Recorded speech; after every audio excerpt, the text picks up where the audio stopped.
Hi friends, कशा आहात तुम्ही सगळे? स्वागत आहे तुमचं माझ्या नवीन एका ब्लॉगमध्ये. तर आजचा ब्लॉग बघा, छानच होणार आहे. रेसिपीच आहे, तुम्हाला दाखवते. आज मी बनवणार आहे चना फ्राय. तर बाहेर पाऊस पडतोय आणि खूप आपल्याला कधीतरी अशी इच्छा होते की चटपटीत काहीतरी खायचं. तर चला, जसं आपल्याला हॉटेलमध्ये मिळतो स्टार्टर म्हणून वगैरे, त्याच पद्धतीने तसंच आपण घरच्या घरी 10 मिनटामध्ये बनवणार आहोत चना फ्राय. चला ब्लॉग कंटिन्यू. तर इकडे बघा, चना भिजत घातलेला होता. तुम्ही रात्रीसुद्धा भिजत घालू शकता किंवा सकाळी घातले तर 4-5 तास चालते.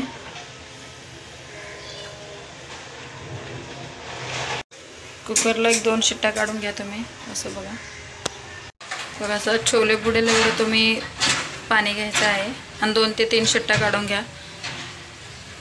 पूर्ण आपल्याला मॅश नाही करायचं. हे बघा, इकडे थोडंसं लसूण घेतलेलं आहे. तुम्ही लाल तिखटही घेऊ शकता. मी घरचा थोडा मसाला घेतलेला आहे तिखट येण्यासाठी. इकडे तुम्ही तांदळाच्या पिठाऐवजी बेसन किंवा बेसन नसेल तर तांदूळाचं दोन्ही वापरू शकता. इकडे कॉर्नफ्लॉवर पीठ आहे. हळद घेतलेली आहे थोडीशी. ही लाल तिखट आहे. इकडे कुकर लावला तोपर्यंत इकडे मी तेल गरम करायला ठेवलेलं आहे. पहिला बेसन आणि कॉर्नफ्लॉवर लावून फ्राय करून घेणार आहोत. नंतर परत मसाला ते थंड करून घेतलेलं आहे कुकरमधनं काढून. आता थोडंसं असं बेसन आणि चमचे घेतलेले आहेत मी.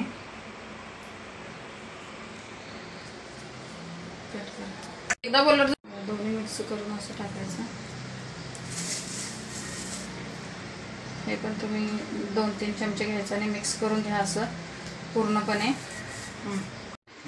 असं एक तुम्ही सोडून बघा तेल गरम झालंय का. व्यवस्थित तेल गरम झालेलं तुम्हाला दिसत असेल.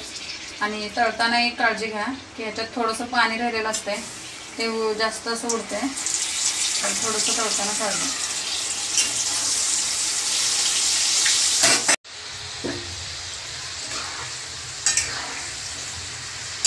एक मिनिटभर असं छान परतून घ्यायचं.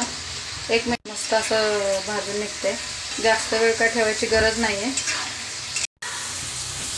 तर गाईस बघा, नंतर असं तुम्ही तेल थोडंसं टाकून मी ती फोडणीचा ब्लॉग मिस केला. मला शूट करायलाच नाही आलं. तर इकडे तुम्ही तेल ठेवायचं. कोणती त्यातूनच तळलेलं तेल जे आहे ते टाकायचं आहे. लसूण, लाल मिरची पावडर, हळद इतकंसंच टाकून चणे टाकून फ्राय करायचे आहेत थोडा वेळ. तुम्ही गॅस थोडा वेळ 5 मिनटंच हे करा, नाहीतर मसाला करपून जाईल, मग छान नाही लागणार.